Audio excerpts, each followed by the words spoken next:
الله وبركاته. الحمد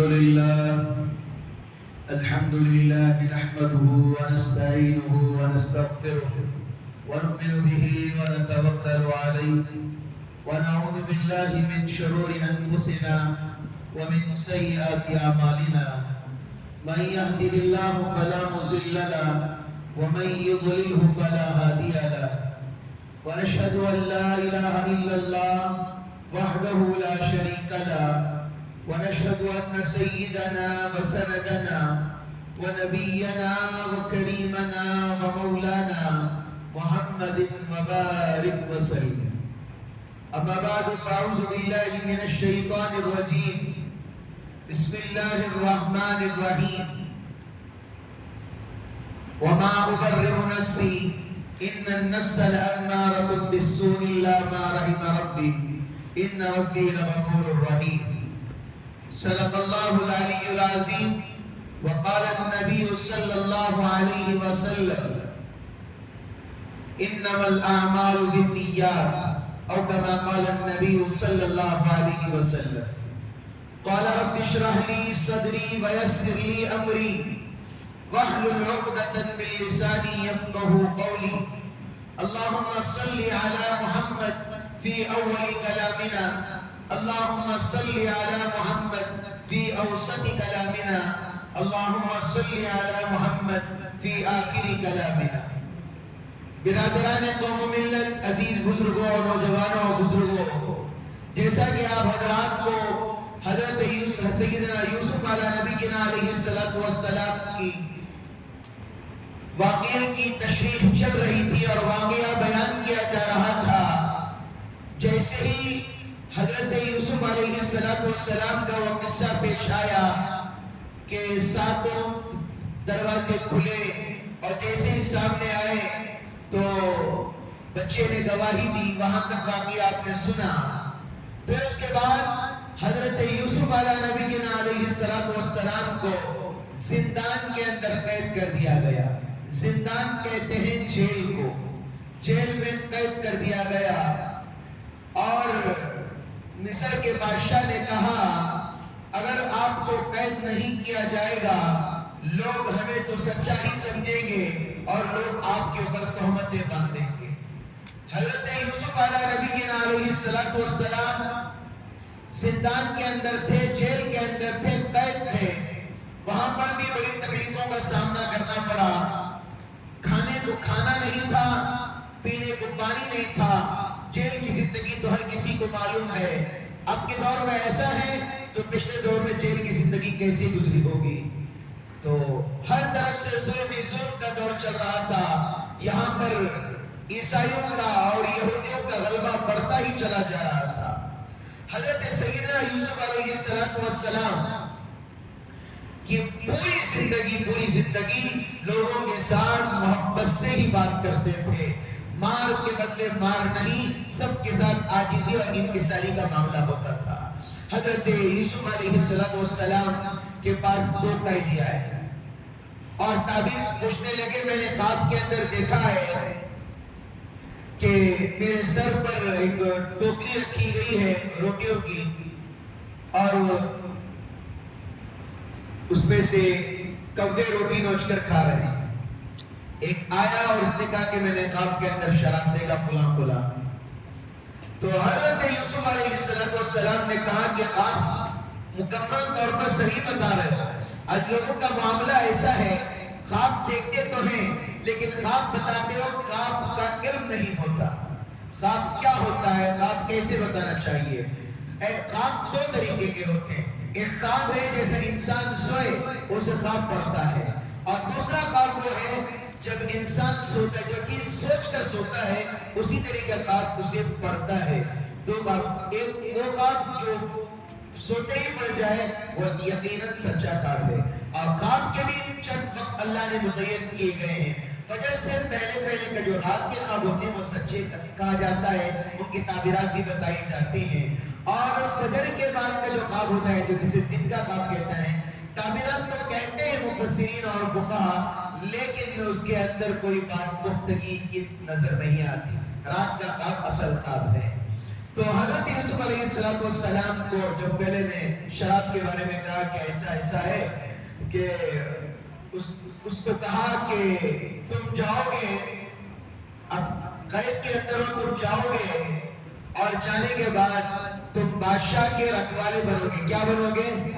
بادشاہ کے رکھوالے بنو گے، یعنی رائٹ ہینڈ بنو گے، اور تم ہر روز بادشاہ کو شراب پلاؤ گے۔ خواب کی تعبیر میں، اسی لیے خواب جھوٹا نہیں بولنا چاہیے۔ جب بھی کوئی امام، کوئی مولوی صاحب یا کوئی معتبر شخصیت آپ کو خواب کسی کو بولے تو وہ اسی کے بقدر آپ کو اس خواب کی تعبیر بتاتے ہیں۔ تو حضرت یوسف علیہ السلام کے بعد دوسرا آدمی آیا تھا، جب اس نے کہا کہ میرے سر پر ٹوکری کے اندر روٹیاں رکھی گئی ہیں اور کبے نوش کر کھا رہے ہیں، حضرت یوسف علیہ السلام نے کہا کہ تجھے اب کیا کر دیا جائے گا، قید کر کے تجھے کیا پھانسی پر چڑھا دیا جائے گا اور تیرے سر کو کبے نوش کر کھائیں گے۔ خواب کی تعبیر ایسی ہے۔ خواب کے اندر کیا دیکھا؟ روٹیاں، لیکن اصل کی تعبیر کیا نکلی؟ آج کل بڑے بڑے لوگ اللہ معاف فرمائے اور اپن کو غسلہ دیتی ہیں، آج کل نہیں رہتی، آج کل سچی ہے۔ آج کل لوگ نہیں، وہ ناون بولتی نہیں، نکے کے وقت کرتی نا جی، ناون ڈالتی نا، چلو مرتبہ نے ڈال لے، الگ بات، کرنا نہیں چاہیے، کر رہے ہیں۔ سورہ آیت الکرسی پڑھے گی، درود شریف پڑھے گی، امام صاحب کے پاس آئے، پانی دم کر لے کر چلے گئے، الگ بات۔ ہمیں سننے میں آیا علاقے کے اندر الحمدللہ ایسے بھی نمرود پیدا ہو گئے ہیں، شداد جیسے لوگ پیدا ہو گئے، عورت ان کو نکے کا پانی ڈالنے جا رہے ہیں، ہے درندہ نہ کچھ پیدا ہو گئے علاقے کے اندر۔ جمعہ میں بولنا تھا، کسی مسجد سے نہیں بولا، اگلے جمعہ بولوں گا انشاءاللہ، پوری تحقیق کے ساتھ بولوں گا۔ ایسے لوگوں کے اوپر قتل واجب ہو جانا چاہیے، ضروری ہونا چاہیے جو عورتوں پر غسل کو پانی دیتے ہیں۔ باپ کے لیے پردہ ہے، باپ جب بچی بالغ ہو جائے، باپ اپنے پاس نہیں بٹھا سکتا، تو کوئی غیر کیسے شادی ہونے کے بچی کو غسل کا پانی دے سکتا ہے؟ شرم کی بات ہے۔ باپ کے لیے پردہ ہے، کوئی غیر محرم آ کر کیسے دیکھ سکتا ہے؟ نئے رواج بن گئے، سب اپنے آپ کو ولی سمجھ رہے ہیں، ہاتھ میں تصویر پکڑ لیا، وہ سب سے بڑا ولی، وہ بن گئے وہ ولی۔ میں امام ہو کر 5 وقت کی نماز پڑھ کر ہم اپنے آپ کو ولی نہیں سمجھتے۔ نئے فرقے ایجاد ہو رہے۔ حیدرآباد کے اندر دیکھا، صدیق دیندار نام ایک نیا فرقہ آ گیا، ایسے ہی آپ مارکیٹ کے صدیق دیندار یہ نیا فرقہ ایجاد ہو گیا، جو لوگوں کے اندر ذہنیت خراب کر رہا ہے، اپنے آپ کو مہدی کہہ رہے ہیں، اسلام کو بدنام کر رہے ہیں، نئے لوگ آ رہے ہیں۔ یاد رکھیے، جو شریعت سے ہٹ کر، حیا سے ہٹ کر بے پردگی کو اختیار دیتے ہیں، ایسے نمرودوں سے، ایسے شدادوں سے بچ کر رہیے۔ اور میں مسترا سے کہنا چاہوں گا، جو ہماری بیٹو بچیاں جن کو نکاح کے وقت پانی دیا جاتا ہے، ماں کا اہم رول ہے، خالہ کا اہم رول ہے، اور بہنوں کا اہم رول ہے، خاندان میں بڑی بڑی مستورات ہوتی ہیں، ان کا اہم رول ہے۔ اور کوئی کسی کے کہنے سے، کسی کے بولنے سے کہ میرے پانی کے بغیر نہیں ہوتا، ہرگز ایسا کرنے کے لیے نہ جائیں، ورنہ اللہ کے پاس وہ بچیاں قیامت کے دن کھڑے ہو کر گواہی دیں گے۔ اسلام کو مذاق مت بنائیے۔ کیا کوئی بتا سکتا ہے کہ حضرت پیران پیر، حضرت عبد القادر جیلانی رحمۃ اللہ علیہ نے کسی بچی کو پانی دیا؟ کیا بتا رہے ہیں لوگوں کو؟ بالکل علاقے کا ماحول بدل کر رکھ دیے ہیں۔ جو قرآن کہتا ہے، جو صحابہ کہتے ہیں، جو تبع تابعین کہتے ہیں، وہ ان پر چلنا چاہیے۔ خامخواہ اولیاء کرام کا نام خراب کر رہے ہیں، حضرت خواجہ معین الدین چشتی رحمۃ اللہ علیہ کا نام خراب کر رہے ہیں، ان کی چھوٹیوں کو بھی نہیں رکھتے ہیں، ان کی دھول کو بھی نہیں رکھ سکتے، خامخواہ ویسے نام خراب کر رہے ہیں۔ اللہ ہمیں ایسے نمرود سے، ایسے شیطانوں سے اللہ ہماری حفاظت فرمائے، ہماری نسلوں کی اللہ حفاظت فرمائے۔ سوچ کر دیکھیے، آپ اپنے سینے پر ہاتھ رکھ کر دیکھیے، میں امام خود کیوں نہ کروں، میں آپ کی بچی کو اگر دم کروں گا، آپ کیسے اجازت دے دیں گے مجھے؟ بالغ ہونے کے بعد باپ کو بھی پردہ ہو جاتا ہے۔ اللہ کے رسول صلی اللہ علیہ وسلم کی شہیدی بیٹی حضرت فاطمہ الزہرا رضی اللہ تعالیٰ، اللہ کے رسول صلی اللہ علیہ وسلم ان سے بھی احتیاط کرتے کرتے تھے، اپنی بیٹی سے محبت تو کرتے تھے، لیکن باپ ہیں، نئے نئے شریعتیں لے کر آ جاتی، جو دل میں آ رہا وہی دین بنا لیا۔ اللہ حفاظت فرمائے، بچ کر رہیے، نئے نئے فرقے، نئی نئی چیزیں آ رہی ہیں علاقے کے اندر، اللہ امت مسلمہ کی حفاظت فرمائے۔ بس میری بات کہاں سے کہاں چلے گئی؟ تو حضرت یوسف علیہ السلام جیسے خواب کی تعبیر بتائی، خواب کی تعبیر سے یہ باتیں نکلی، جیسے خواب کی تعبیر بتائی وہ خواب بالکل سچ ثابت ہوا۔ ایک کو قتل کر دیا گیا اور ایک کو کیا کر دیا گیا؟ بادشاہ کے پاس وہ شراب پلاتا رہا۔ تو اچانک بادشاہ کو ایک دن خواب پڑا کہ چند 7 بیلوں کو دیکھا، کہ گائیں کو دیکھا کہ بالکل موٹی تازی، پھر خواب دیکھا کہ 7 ہیں لیکن دبلی پتلی بالکل۔ عیسائی پادری اس زمانے میں جو بھی کاہن وغیرہ تھے، یہ لوگ اپنے دماغوں سے، اپنی عقلوں سے ایک چیز لگانا شروع کی، کس طرح خواب کی تعبیر بولی جائے اور کس طرح ہم بادشاہ کے قریب ہو جائیں۔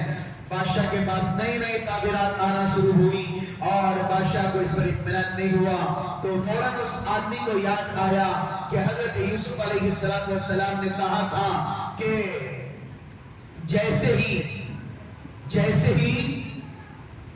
آپ بادشاہ سے ملاقات کرنے کے لیے جائیں، میرا تذکرہ ان کے پاس کرنا۔ تو وہ آدمی بادشاہ کے بغل میں کھڑے ہو کر ذہن سے نکل گیا تھا۔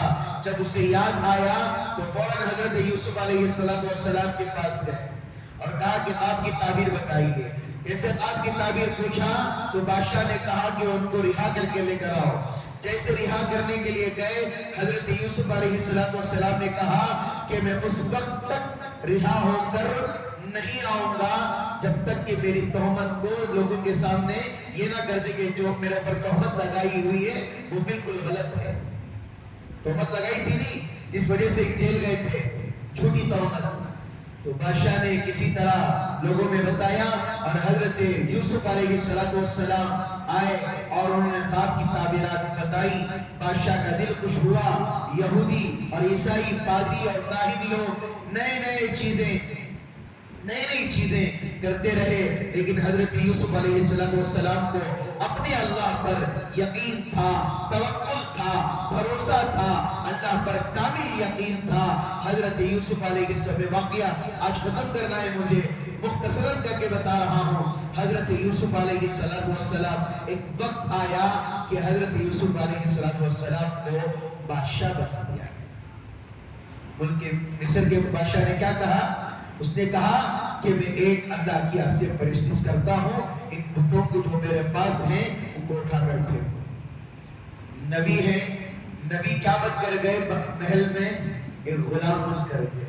غلام بنے، بادشاہ کی بیوی کو محبت ہو گئی، تہمت لگائی، جیل گئے، جیل میں تکلیفیں اٹھائی، مارا ماری ہوئی اور کھانے کے لیے جو دیتا وہ چھنا لیا کرتے تھے لوگ۔ اس کے باوجود پھر خواب کی تعبیر بتائی، پھر بادشاہ نے ان کو بلایا۔ یہ سارا کھیل دیکھ سکتے ہیں آپ، اس کے اندر انسان ایک سچ بولے انسان کامیاب ہو جائے گا، لیکن 100 جھوٹ کو ایک سچ بنانا چاہے نہیں ہو سکتا۔ سچ سچ ہی ہوتا ہے۔ قرآن کیا کہتا ہے؟ وَقُلْ جَاءَ الْحَقُّ وَزَهَقَ الْبَاطِلُ إِنَّ الْبَاطِلَ كَانَ زَهُوقًا۔ ہر وقت حق کی طرف رہیے، چاہے تمہیں قتل کیوں نہ کر دیا جائے۔ بھئی آیت کا ترجمہ نہیں بتا رہا ہوں، لوگوں کو آج کل کیا ہو جاتی ہے، کیا حضرت آیت کا غلط ترجمہ نہیں بتا رہا ہوں، آیت میں نے یوں ہی پڑھا ہے۔ میں بتانا چاہ رہا ہوں حق پر رہیے، آپ کو مار دیا جائے یا آپ کے پر ظلم کیا جائے، حق سے نہیں ہٹنا چاہیے۔ حضرت یوسف علیہ السلام کو مصر کا بادشاہ بنا دیا گیا۔ ایک وقت آیا کہ حضرت یوسف علیہ السلام کے بھائی ان سے ملنے کے لیے آئے، پتہ نہیں تھا کہ سلطنت پر ہیں۔ ایک وقت ہوا کہ 7 سال جو تھے اناج جمانے کے، انہوں نے اناج جمایا اور ہر چیز کی۔ اس کے بعد جو بقیہ 7 سال تھے، اب تو اناج نہیں ہے، اب سب کو اپنے پیسے دے کر خریدنا پڑے گا، گیہوں بھی جو بھی تھا، جو ہے ہر چیز خریدنا پڑے گا۔ تو ایک ملک سے، ایک علاقے سے سفر کر کے ان کے بھائی آئے اور اس ارادے سے آئے کہ مصر کے بادشاہ ہیں، بڑے ہی رحم دل والے ہیں، ہمیں ہر چیز دے دیں گے۔ جیسے بھائی آئے، حضرت یوسف علیہ السلام کی نظر پڑی، دیکھتے ہی رونے لگے۔ حضرت یوسف علیہ السلام نے رونا شروع کر دیا، لیکن بیوی نے تسلی دی، آپ روتے کیوں ہیں؟ آپ نے کوئی غلط کام کیا؟ تو حضرت یوسف علیہ السلام نے اپنے آپ کو تسلی دی۔ وہ واقعہ بھائیوں کو دیکھتے وہ واقعہ یاد آ گیا جو راستے میں مارتے ہوئے گھسیٹتے ہوئے لے کر گئے اور جا کر کنویں میں حضرت یوسف صاحب کو پھینک دیا۔ غور کرنے کی بات ہے، غور کرنے کی بات ہے میرے عزیزو۔ حضرت یوسف علیہ السلام جیسے ہی اناج لینے کے لیے آئے، ان کے بھائیوں سے درخواست کی کہ ہمیں اناج دے دیجئے، تو حضرت یوسف السلام نے کہا تمہارے میں ایک اور بھائی نظر نہیں آ رہا جن کا نام بنیامین تھا، کہا کہ جو ان کو لے کر آؤ تب میں اناج دوں گا۔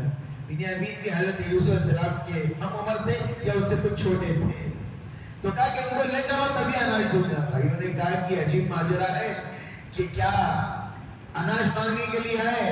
جب ابا جان نے حضرت یعقوب علیہ السلام نے حضرت یوسف کو ہمارے ساتھ بھیجا تو ہم نے کنویں میں ڈھکیل دیا، ابا کا بھروسہ تو ہمارے اوپر سے ختم ہو گیا۔ اب بنیامین جو بہت زیادہ قریب ہیں ابا جان کے، اب ان کو کیا کیا جائے؟ ان کو ابا جان سے درخواست کریں آپ ہمیں بھیجیے، کیا ابا جان ہماری بات کو مانیں گے کہ مصر کے بادشاہ کہہ رہے ہیں اگر آپ کا چھوٹا بھائی آئے گا ابھی اناج دیں گے؟ پھر گئے، پھر درخواست کی، فلاں درخواست معذرت کرنے کے بعد کسی نہ کسی طریقے سے حضرت بنیامین کو بھی وہاں سے بھیجا گیا۔ آئے، جیسے آئے تو حضرت یوسف السلام نے اپنے بھائی کو دیکھا جو سب سے زیادہ محبت اور پیار کیا کرتے تھے۔ بنیامین کو معلوم نہیں تھا جس بادشاہ سے ملاقات کر رہے ہیں وہی حضرت یوسف علیہ السلام۔ چکری کو دیکھے، پہیے کو دیکھیے، اللہ کہاں سے شروع کیا اور کہاں پر لا کر کھڑا کر رہا ہے۔ آپ کتنا بھی حلال کمائیے، ایک حرام کا حکم آ گیا ساری زندگی بیکار ہو جائے۔ حلال پر تھے، سچائی پر تھے، امین تھے، صادق تھے، گناہ کا اندیشہ بھی تھا، اس کے باوجود قرآن کہتا ہے وَمَا أُبَرِّئُ نَفْسِي إِنَّ النَّفْسَ لَأَمَّارَةٌ بِالسُّوءِ إِلَّا مَا رَحِمَ رَبِّي۔ حضرت یوسف علیہ السلام نے کہا اے زلیخا مجھے اپنے نفس پر بھی گارنٹی نہیں ہے، میں کوئی دودھ کا دھلا ہوا نہیں ہوں، مجھے اپنے رب پر بھروسہ ہے۔ جب نبی ہو کر یہ بات کہہ رہے وَمَا أُبَرِّئُ نَفْسِي، مجھے اپنے نفس پر بھی بھروسہ نہیں ہے، تو ان کا ایمان کیسے بنا ہوگا؟ حضرت یوسف علیہ السلام نے جیسے ہی اپنے بھائی بنیامین کو دیکھا اپنے ساتھ کھانا کھلایا، اور کھلانے کے بعد اپنے بھائی سے کہا کہ اب اناج ہے لے کر جاؤ، کسی نہ کسی طریقے سے میں تمہیں اپنے پھر واپس بلا لوں گا۔ غلام سے کہا جو رکھوالی کرنے والے تھے ان سے کہا کہ میرا پیالہ جو ہے جس میں میں پانی پیتا ہوں وہ بنیامین کے تھیلے کے اناج کے تھیلے میں رکھ دو۔ اس زمانے میں جو چوری کرتے تھے بہت بڑا جرم، اور اس زمانے کی جیلیں اللہ معاف فرمائے، آج کی جیلوں کی طرح نہیں، فون بھی چل رہا ہے، بریانیاں بھی چل رہے ہیں، کشتے بھی چل رہے ہیں، ہر چیز چل رہا ہے۔ اس زمانے میں نہیں تھا۔ کتابوں میں پڑھیے مالٹا کی جیل کے بارے میں، حضرت حسین احمد مدنی رحمۃ اللہ علیہ کی تاریخ۔ جب غسل دیا گیا تو ریڑھ کی ہڈی کا گوشت نظر نہیں آ رہا تھا، انگریزوں نے اتنی تکلیف دی تھی ان کو۔ حافظ قرآن نہیں تھے، روزانہ ایک پارہ یاد کرتے صبح سے شام تک، اور تراویح میں کھڑے ہو کر قرآن سناتے۔ یہ قربانیاں تھی کالا پانی مالٹا کی جیل، سب سے بھیانک جیل۔ ایسے ہمارے علماء نے قربانیاں دی۔ تو حضرت یوسف علیہ السلام نے جیسے ہی یہ کارنامہ کیا تو جیسے ہی تلاشی لی گئی تو بنیامین کے پاس وہ پیالہ ملا، کسی نہ کسی طریقے سے اپنے بھائی کو پھر اندر بلا لیا، اور ان کے بچوں سے ملاقات ہوئی، ہر چیز ہوا، تو کہا کہ اب تمہارے بھائی کو نہیں چھوڑا جائے گا۔ تو گئے حضرت یعقوب علیہ السلام کے پاس کہ دیکھو یوسف تو فلاں تھا، اب تو یہ بیٹا بھی چور نکلا، بادشاہ کا، مصر کے بادشاہ کا پیالہ لے کر آ گیا ہے۔ ان کو کیا معلوم تھا؟ جس خواب کو اذ قال یوسف لأبیہ یا ابت انی رأیت 11 کوکبا والشمس والقمر رأیتهم لی ساجدین، خواب میں دیکھا نہیں ستارے، سورج، چاند سجدہ کر رہے ہیں۔ ابا نے کیا کہا تھا؟ بیٹے اس خواب کو کسی کو نہیں بتانا ہے۔ تو میرے عزیزو یہ خواب سچا ہونا ہے، اسی لیے غلط تعبیرات سے بچیے۔ تو حضرت یوسف علیہ السلام کے پاس حضرت یعقوب علیہ السلام نے ایک لیٹر بھیجا۔ اس زمانے میں خط کے ذریعے سے کیسے لکھا ہوگا، وہ کیسے آیا ہوگا، اللہ ہی بہتر جانے۔ تو جیسے خط حضرت یوسف علیہ السلام نے پڑھا، اپنے باپ کی چیزوں کو دیکھ کر وہ رونے لگے، اور اس کے بعد اس کے بعد ایک کپڑا تھا ان کے ہاتھ میں بندھا ہوا، جس کی تشبیہ میں نے کی، جو آج لوگ کہتے ہیں نکاح کے نوشوں کے لیے، وہ ایک کپڑا نکال کر اپنے ابا کے حضور میں پیش کیا اور کہا کہ جاؤ یہ تمہارے والد محترم کو دو اور ان کو لے کر آؤ۔ جیسے ہی یہ کپڑے کو دیتے ہیں، جیسے ہی یہ کپڑے دیکھتے ہیں، گھر والیاں جو تھی وہ کہتے ہیں، حضرت یعقوب علیہ السلام کہہ رہے ہیں مجھے 3 دن سے یوسف کی خوشبو آ رہی ہے، 3 دن سے یوسف کی خوشبو آ رہی ہے، اور اس کپڑے کو دیکھتے ہی پہچان لیا یوسف تو نہیں آ گیا۔ باپ کی محبت، ماں کی محبت، بڑوں کی محبت بہت بڑی دولت ہے، بہت بڑی دولت ہے۔ میں محلے والوں سے کہوں گا ماں باپ ہیں تو ان کی عزت کر لیا کریں، ادب کریں، بڑا بھائی ہے تو اس کا ادب کیا جائے، اس کا احترام کیا جائے، چاہے وہ عالم ہو یا نہ ہو، چاہے وہ نارمل آدمی کیوں نہ ہو، ادب کرنا ضروری ہے ہمارے اوپر۔ باپ کے بعد وہی ہمارا باپ ہے، ادب ضروری ہے۔ میرے عزیز بزرگوں دوستو، یہ واقعہ چلتا گیا، حضرت یعقوب علیہ السلام تشریف لائے، واقعے کو بہت مختصر کر دیا۔ پچھلے بار آپ نے دیکھا ہوگا 1 ہفتے تک میں نے حضرت یوسف علیہ السلام کا واقعہ سنایا تھا۔ تو جس طرح والد سے ملاقات ہوئی، وہ دونوں کی ملاقات، وہ رونا، اس کے بعد محل کے اندر تشریف لائے، یہودیوں کی ایک سازش رچی۔ یہودیوں نے کہا، تبیش میں بولا تھا نہیں زلیخا کا نہیں، پھر جوانی آئے گی، تو یہودیوں نے کہا یہ وہی زلیخا ہے جو تہمت لگائی تھی، اب تمہارے خدا کے اندر اتنی طاقت اور پاور ہے، زلیخا کی آنکھیں چلے گئی، بینائی چلے گئی ہے، کیا تمہارا اللہ پھر دوبارہ اس کی آنکھیں لوٹا سکتا ہے؟ چیلنج کرو۔ تو حضرت یوسف علیہ السلام نے کہا کہ میرا اس میں کچھ کمال نہیں ہے، اگر میں اللہ کے پاس مانگوں گا میرے رب پر مجھے بھروسہ ہے۔ حضرت یوسف علیہ السلام اللہ کے دربار میں بیٹھے اور رونے لگے۔ جیسے ہی دعا ختم ہوئی کہ دیکھا کہ زلیخا کی آنکھیں واپس آ گئی۔ تو یہودی تھے، شادیاں زیادہ تھی، کسی بات کو نہیں مانتے تھے، ان کا اپنا دین تھا۔ پھر کہنے لگے یہ جادو بھی ہو سکتا ہے، یہ جادو بھی ہو سکتا ہے، کچھ بھی ہو سکتا ہے۔ حضرت یوسف السلام نے کہا ارے آنکھیں آئی، جادو کیا ہے؟ کہا اگر تیرے رب کے اندر اتنی طاقت ہے، زلیخا پوری ہو گئی ہے، پھر جوانی لا کر دکھاؤ۔ حضرت یوسف علیہ السلام نے اللہ کے دربار میں سجدہ کر دیا، اللہ کے پاس روتے رہے، اور جیسے ہی سر سے کپڑا ان کا ہٹایا، زلیخا پھر جوان ہو چکی تھی۔ سوچنے کی بات ہے، fair and handsome, face wash, یہاں گئے تو وہاں گئے تو، زیادہ گھومو گے تو سن کریم، ویزلین، آج کے نوجوان کوٹا پھنجاتی کرتے، پیرا پھنجاتی کرتے، اللہ حفاظت فرما، اللہ۔ یہ تو مستورات کی چیزیں، فیس واش ایک طریقے سے صحیح ہے، چلے منہ کی فریشنس کے لیے جو کرتے ہیں وہ الگ، لیکن بقیہ چیزیں جو مستورات جو اختیار کرتی ہیں وہ مرد باب کرنا، یہ سمجھ سکتے ہیں یہ نہیں کرنا چاہیے۔ بناؤ سنگار تو مستورات کا ہے، آپ کیوں کریں گے؟ اللہ نے اتنا خوبصورت بنا ہے، مرد بنا کیسے بھی خوبصورت ہی ہے، ہر حال میں خوبصورت ہے. اس کی نبی کی سنت اور اس کا چہرہ، اس کا رباب، اس کا چلنا، ہر چیز خوبصورت ہے. اسے کچھ لگانے کی ضرورت نہیں. جو لگانا چاہتے ہیں ان لوگوں کو آپ سمجھ جائیں وہ کیا ہے کیا نہیں. تو حضرت یوسف علیہ السلام تو ان تمام چیزوں کو دکھاتے رہے.